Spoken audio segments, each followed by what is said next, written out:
Hello friends, मैं दीपक Chandra classes YouTube channel पर आपका पुनः स्वागत है। आज मैं ऐसा कुछ फैक्ट आपको बताने जा रहा हूँ जिसकी ज़रूरत सबको है,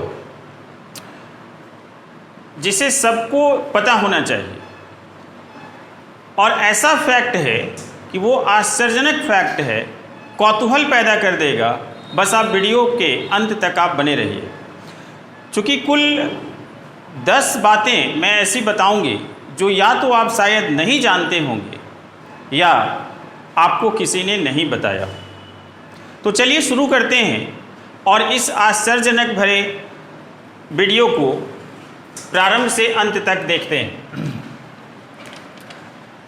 आज मैं बताने जा रहा हूं जीरो के बारे में। किसके बारे में? जीरो के बारे में। यदि मैं आपको एक प्रश्न पूछूं कि किस पद्धति में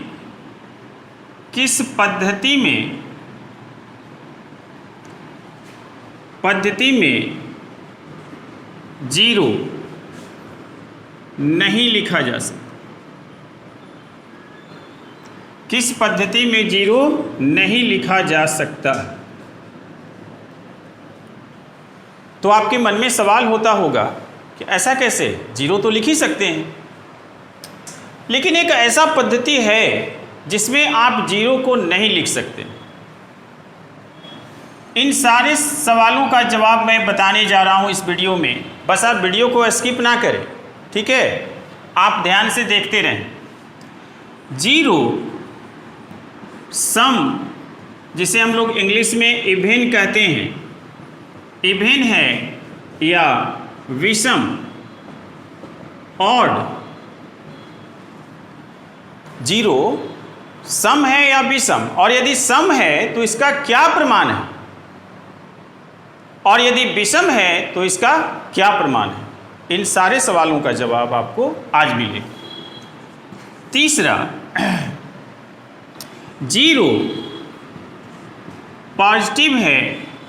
पॉजिटिव है या नेगेटिव। हो सकता है इसमें से 1, 2 सवाल, 4 सवाल आप जानते होंगे, लेकिन मैं प्रूफ के साथ बताऊं कि ये क्यों है, कैसे है, ये सारी बातें मैं इस वीडियो में बताने जा रहा हूं। चौथा, जीरो के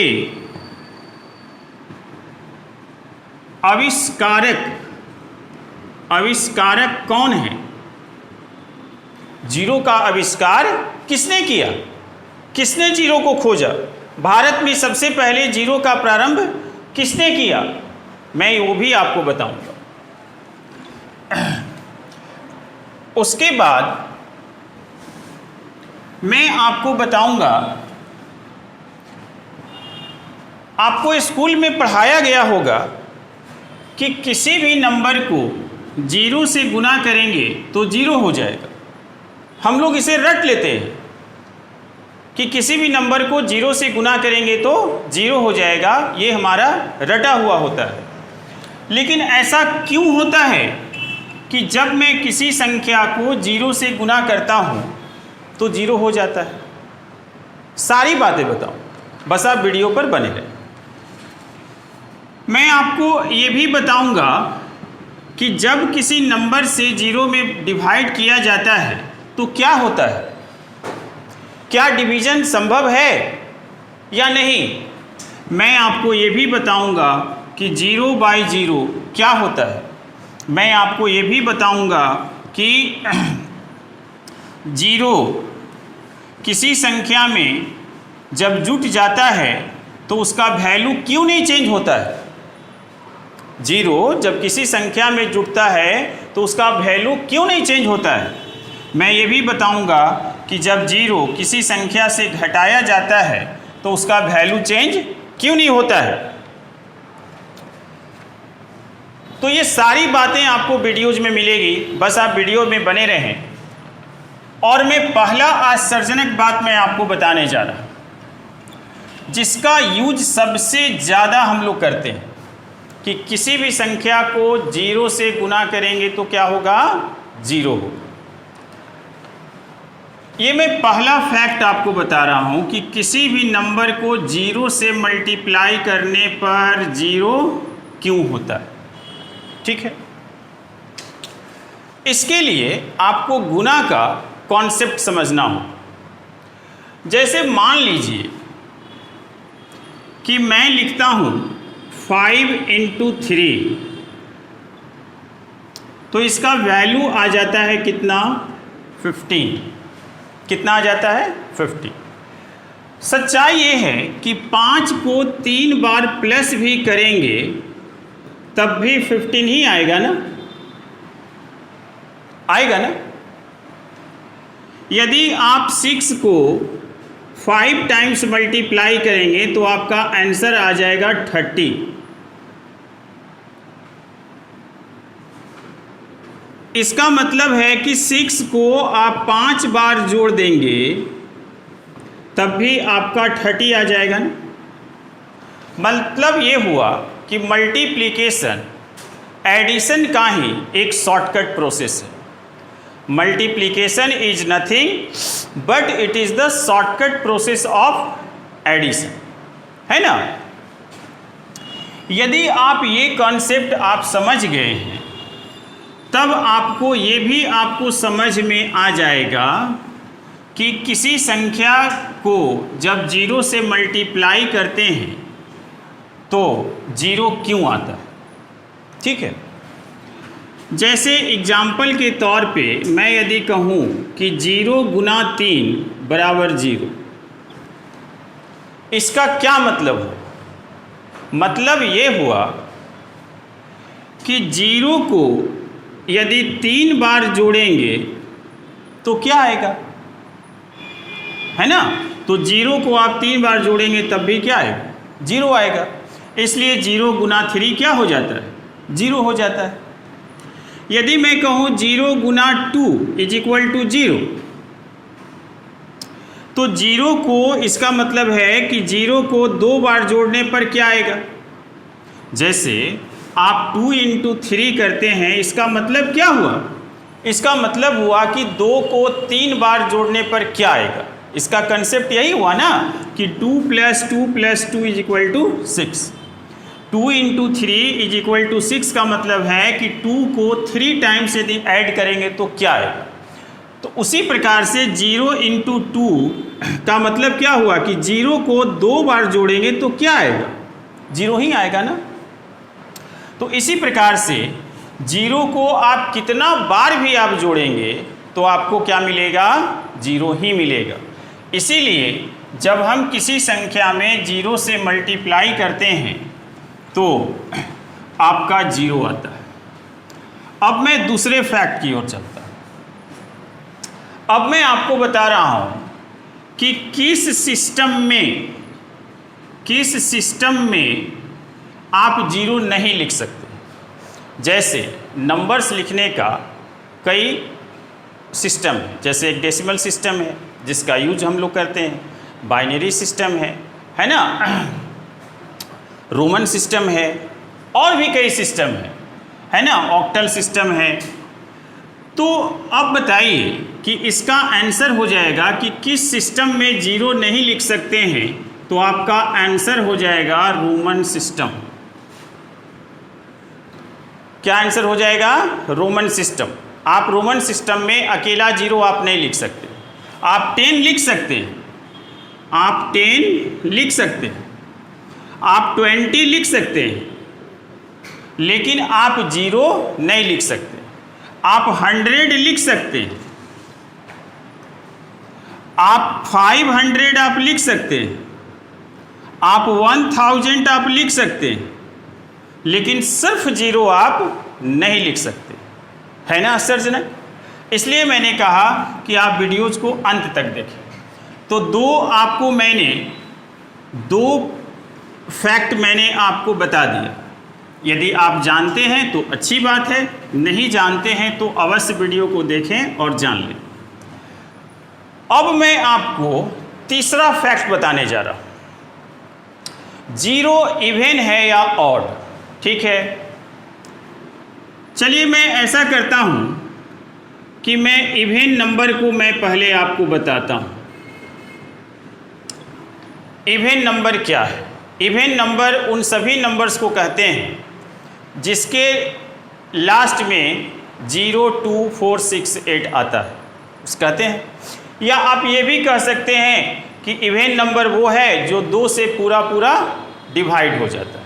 ठीक है, चलिए मैं कुछ इवन नंबर में लिख लेता हूँ। 2, 4, 6, 8, 10। आप देख रहे हैं कि प्रत्येक इवन नंबर के बाद वाला जो इवन नंबर है वो 2 प्लस करने से मिलता है। प्रत्येक नंबर के बाद वाला इवन नंबर आपको 2 प्लस करने से मिलता है। ये आपका इवन नंबर 2 प्लस करने से मिला, ये भी आपको 2 प्लस करने से।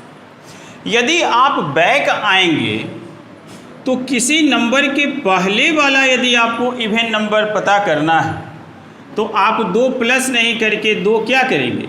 माइनस करेंगे ना। यहाँ से यदि आपको इसके बैक वाला, इसके जस्ट पहले वाला यदि आपको इवन नंबर पता करना है तो आप क्या करेंगे? -2 करेंगे। इसी प्रकार से -2 करेंगे।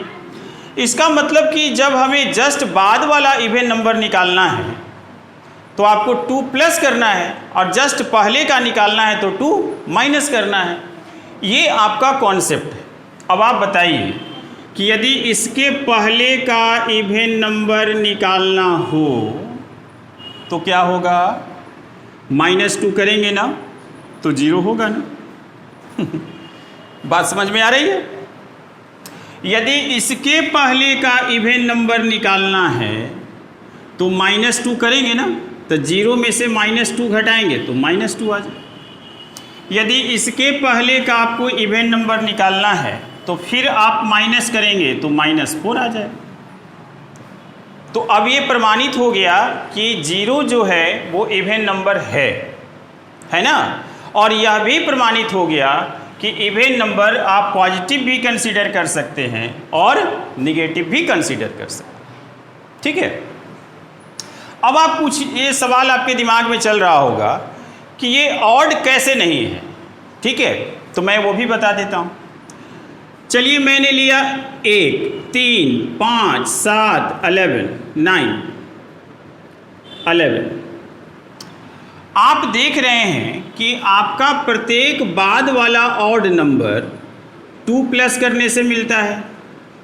प्रत्येक बाद वाला ऑड नंबर कितना प्लस करने से मिलता है? 2 प्लस करने से। ठीक इसके जब हम विपरीत जाएंगे तो पहले का यदि ऑड नंबर निकालना है तो आपको 2 माइनस करना होगा। कितना माइनस करना होगा? 2 माइनस करना होगा। लेकिन जब यहाँ आकर आप 1 से 2 आप माइनस करेंगे, इसके पहले वाला इवन नंबर यदि आप निकालेंगे तो आप जब 1 से आप 2 माइनस करेंगे तो आपको क्या आ जाएगा? -1 आ जाएगा ना। 0 आया नहीं। इसके पहले का आप निकालेंगे तो -3 आ जाएगा। तो ये प्रमाणित करता है सीरीज कि 0 ऑड नंबर नहीं है। ठीक है, और 0 क्या है? इवन नंबर है। मैं एक और फैक्ट आपको देता हूँ। आप कहेंगे कि नहीं सर वो परिभाषा से आप पहिया कीजिए, प्रूफ कीजिए कि जो जिसमें 2 से भाग पूरा पूरा लग जाए। तो चलिए मैं ये भी फैक्ट आपको देकर मैं आपको प्रूफ कर देता हूँ कि 0 इवन नंबर कैसे है। आप ऐसा कीजिए कि आप 0 में आप 2 से भाग दीजिए। 0 में आप 2 से भाग दीजिए तो 2 का टेबल से आपको डिवाइड करना है कितना में? 0 में। तो 2 का टेबल यदि आप 0 टाइम्स पढ़ेंगे तो ये बताइए कि 0 आएगा कि नहीं? तो डिवाइड हो गया कि नहीं? है ना, डिवाइड हुआ कि नहीं? हुआ ना। अर्थात 0 2 से डिविजिबल है। वैसे 0 किसी भी नंबर से डिविजिबल है, लेकिन 2 से भी डिविजिबल है। इस आधार पर भी आप कह सकते हैं कि आपका 0 एक इवन नंबर है। ठीक है, देखिए दरअसल हम लोग को टेबल जो पढ़ाया जाता है वो टेबल पढ़ाया जाता है 2 1 जा 2। टेबल में हम लोग को शुरू से यदि सिखाया जाए कि 2 0 जा 0 भी होता है तो एक और भयंकर कंसेप्ट हम लोग सीख जाएंगे। जैसे यदि आपको भाग देना है 5 से 6 या 5 4 3 में आपको भाग देना है, तो आप क्या करेंगे कि 5 का टेबल आप एक बार पढ़ेंगे, 5 आपका कैंसिल हो गया। डिवीजन में एक अंक ऊपर से उतारने का रूल है, लेकिन अब ये नंबर इससे छोटा हो, तो हम लोग क्या कहते हैं कि जब छोटा हो जाए और ऊपर में अंक बचा रहे तो एक यहाँ 0 देकर यहाँ आप अंक उतार लीजिए।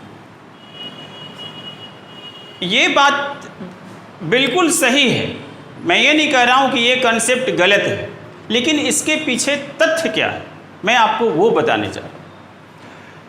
एक्चुअली फैक्ट ये है कि मैं यहाँ पर डिवीज़न करता हूँ, 5 से हम लोग 4 को डिवीज़न करते हैं, भाग लगाते हैं। कितने बार लगाते हैं? 0 बार। तो 5 0 जा कितना होगा? 0। और फिर आपका नीचे घटाएंगे तो आपको क्या बचेगा? 4 ही बचेगा। अब इसके बाद तो आप इसे लिख सकते हैं ना, तो 5 8 जा 40 और इसके बाद आपका जो भी आए यहाँ डेसिमल देते हैं, तब यहाँ 0 लिखते हैं, 5 6 जा 30 आपका आंसर आ। मतलब ये मैं समझाने की कोशिश कर रहा हूँ कि यह जो कंसेप्ट बताया जाता है कि 0 यहाँ पुट करने से यहाँ ऊपर का एक अंक आ जाएगा, ये सही है, मैं ये नहीं कह रहा हूँ गलत है, लेकिन इसके पीछे का तथ्य मैंने आपको बता दिया। 0 के और भी कंसेप्ट हैं, और भी आश्चर्यजनक बातें हैं। उन सभी आश्चर्यजनक बातों को जो मैंने आज के वीडियोज़ में बताया वो सारी बातें मैं बताऊंगा, लेकिन वीडियोज़ काफ़ी लंबा हो जाएगा और आपको 5 से 10 मिनट ही देखने का आदत है, इसलिए मैं इसका दूसरा भाग में बनाऊंगा और जल्द ही आपके सामने 0 का सेकंड पार्ट आपको आएगा। आप वीडियो में बने रहें और बने हैं, इसके लिए बहुत बहुत धन्यवाद।